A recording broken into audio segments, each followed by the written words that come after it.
Hello guys, welcome back to my channel. Thank you for watching this video. Please subscribe, like and share if you like the video. So guys, this morning we left from Luxor and ended up reaching Edfu. Edfu was another stopover that we had where we went specially to see a particular city. यहाँ पे घोड़ा गाड़ी बहुत famous है. तुम actually घोड़ा गाड़ी में बैठ के पूरा city देख सकते हो. So we decided to hop on and see the city. It's very local Egyptian city would look like. There is an extra cost to do this, but again, not a necessary thing that you would want to do. This was just a free time that we had and we thought we should explore. Now we are heading to Om, which is like few hours away from Edfu, and on the shore of the Om is where there's this famous temple of Om. Now, the most amazing thing about this particular temple is this temple of two deities. The first one was crocodile-headed god Sebek, and the second one was falcon-headed god Horus, the elder. These two dedicated temples were identical and were dedicated to these two gods. There are a lot of inscriptions on the wall that says that ये दो god एक दूसरे को पसंद नहीं करते थे, and there were several wars between them. Sebek, the crocodile god of fertility and protection, and Horus, the falcon-headed god of healing. These two had the different powers and has been inscripted on the walls mentioning a lot of things about them. There are few things on this wall also mentions about a lot of advanced medical surgeries which was used over there in that time, which is very shocking because which we has discovered recently and we started using now. तो ये बहुत ही shocking था ये देखने के लिए कि वो उस time पे discover कर दिया गया था.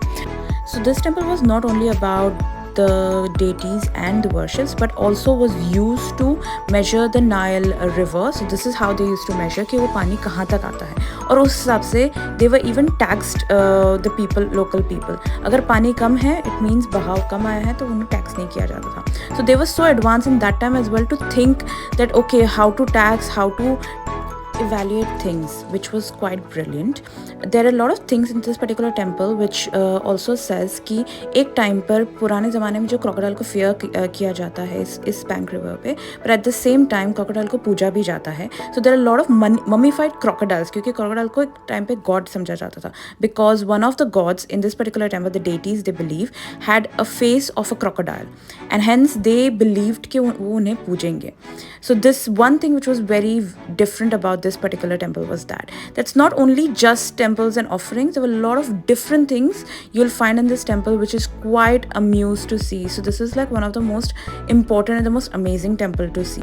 The ticket costed for this particular temple was 360 Egyptian pound, and next to this particular temple एक museum भी था जहाँ पे सारे mummified crocodiles रखे गए थे, so which was found in this particular temple and then they were taken there. So when you go to this temple, right next to it, ज़्यादा walk भी नहीं है, 2 second का walk है, 2 second नहीं है, more than 2 second है, but obviously it's right next to it. You can go and see those mummified crocodiles right in there.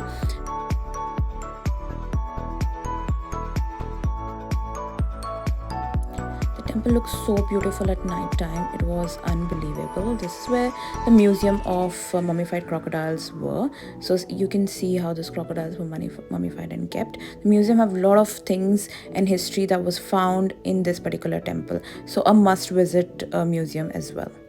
Next day we reached Aswan and came to see the unfinished oblike. So when you come here, it's a bit of a walk which is towards a bit hilly area. So get ready and prepared to take that walk. So here it's not a temple, it's where there was an unfinished oblike. So जब वो बना रहे थे शायद वो पत्थर टूट गया था. जब ये पूरा oblike बनाते पूरा पेड़ बनाते वहाँ एक पत्थर टूटा हुआ था, and that's where we came to see. Now next place we headed to was Temple of Isis, located on Philae Island. So we had to take this boat, go to Philae Island because the temple was on the island. The most interesting thing about that temple was कि वो कहीं और था और उसको move किया गया है by archaeologists. So उन लोग ने piece by piece उसको move किया गया है. तो जब उसको देखोगे तो you'll see that a lot of marks on it. The reason this temple was moved because जहाँ पहले ये temple हुआ करता था वो almost पानी में जा चुका था और डूब चुका था. So archaeologists decided कि हम इतना अच्छा temple खो नहीं सकते, इसलिए उन्होंने ये temple को फिर से तोड़ के जोड़ कर बनाया. The word Philae, जहाँ पे ये particular temple है, उसका मतलब होता है the end. The end in Egyptian language, which was marked the southernmost boundary of historic nation. It was one of the last temple dedicated to the cult of Isis, who worshipped for bringing her husband Horus back to life after he was murdered and disembarked by his own brother Seth. Iris and Horus बाद में गए अपने बच्चे को पैदा करने के लिए, जो है Horus was one of the most important ancient Egypt deities and the goddess, and therefore earned the title of Mother of God. So now you realize कि पहले का जो temple था Om was the temple of Horus and the Seth, who were enemies of each other. So this is how the enemy thing happened, and this is the temple which actually where he was given birth to. So this is why the temple is so famous. Now you understand the relation between these two, but other than that, the temple is very beautiful, very nice, and a must visit. Like every single temple in Egypt is like a must visit thing.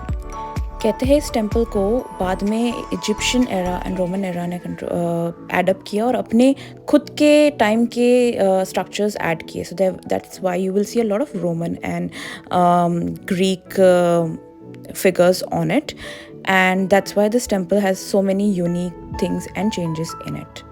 The most amazing thing about this temple was कि you can see the line जहाँ पे ये particular temple तुम्हें थोड़े time के बाद काला दिखने लगता है, वो वहाँ तक flooded था. तो इतने सालों flooded रहने के बावजूद ये temple somewhere down the line survive किया, which is like a biggest achievement on its own, and is registered at one of the most monument of UNESCO. And this is the most khas thing about this particular temple. After this, we headed to a particular factory which was famous for oldest Egyptian paper and the drawings which are done on it. Do listen and understand how it's made. Morning. Good morning. How are you? Ladies and gentlemen, welcome to our Papyrus gallery and to Aswan in general. First of all, I would like to give you a brief idea about Papyrus plant. Papyrus plant is a tropical plant. It grows on the banks of the river Nile since 5,000 years ago. Needs so much water and high temperature. The ancient considered it as holy plant and sacred plant for two reasons. The first reason, the flower that takes the shape of, can you imagine? Shape of? The delta. Shape of? The delta river. Sun ray. Oh, Which was a symbol for Amun Ra, god of the sun. The second reason, that stem, it looks like pyramid shape, triangular shape, symbol of eternity and immortality. To make our paper, ladies and gentlemen, we just use a stem. We are cording the stem as the size that we want, because we have different sizes as you see here. To know that papyrus plant, it grows approximately 3 or 4 meters. The stem that consists of two parts. Outer side part or green part, which we remove it, and inner side part, which we use it to make our paper, exactly like that.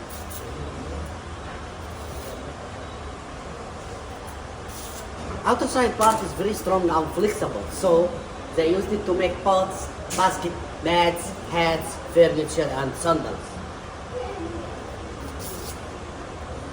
But inner side part is not strong enough, because I'm very strong. Because it has some quantity of water, sugar and fiber as in it. So we take inner side part, we cut it to thin slices like that.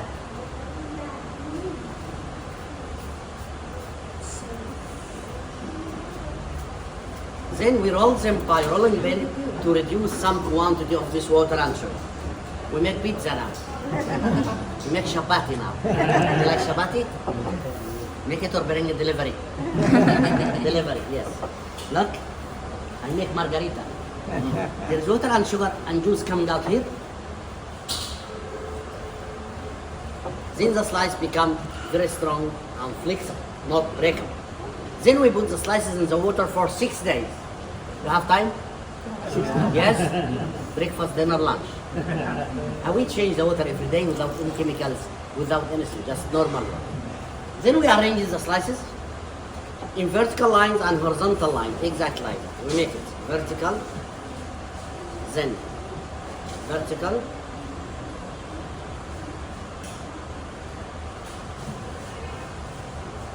and vertical, then horizontal line. To know that the slices are stick together naturally with some quantity of the sugar it's inside it, it makes like natural glue. Side by side or crisscross. not wavy. Exactly like that. After we complete it as the size that we want, we cover them between 2 pieces of cotton or linen. Then we put them under the press machine for another 6 days. 6 days. Good. To be honest, the ancient Egyptians hadn't iron machine like that. So what can they use? Stones, rocks, wood, granite. Some other time to fat Egyptian women. I'm joking. 6 days in the water, 6 days under the press. After 12 days, we will have sheet of paper like that. Very flexible to roll and very strong to fold.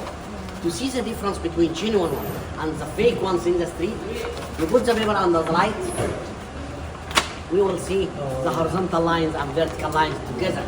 In the fake ones, we see the slices in one way.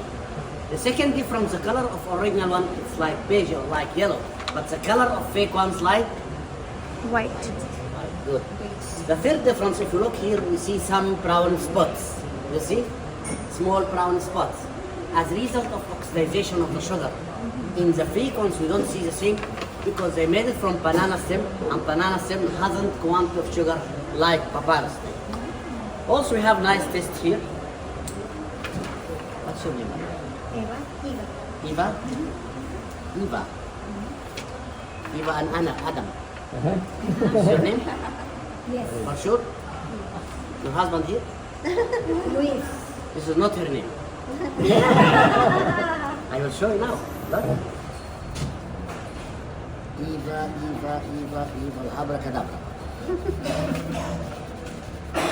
Where's Eva? There is Adam only. What does this mean? This means this is original papyrus. It accepts all kind of inks and colors. If that one is fake, it not accept. This is the difference between genuine one and the fake ones in the street. Her name is Eva. Then we send this paper for professional artists. They make all these nice things from tombs, from temple. Then we put in a paper in a strong tube like that in different sizes to be easy for exportation. And if you haven't space in your suitcase, ask about traveling tube. It's for free. We can put more than 4, 5, 6 pieces inside it, very safe. And we have here another type of paper, ladies and gentlemen, which is brown one.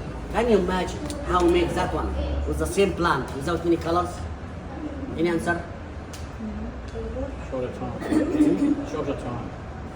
Shorter time. Shorter time? 4 days, 3 days. Vegemite in the water. What do you do with the water? The water? Something in the water. No, without anything. Sun? Same plant without the same water, without anything. Anything. Some persons say cooking, some persons say dye, some persons say coffee, cola, absolutely. We leave the slices at fresh air from 5 to 10 hours. Then what happens? Excellent. The slices will be oxidized. Then the slices change to brown color. Then we put the slices in the water for 12 days. Another 12 days under the press machine. After 24 days, we get brown paper. After so many thousand years, the artist makes this collection.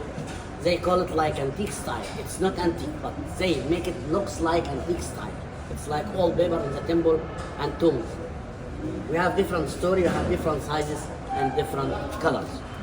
But we have here, ladies and gentlemen, famous story in our history. It's called Final Judgment, Judgment Day.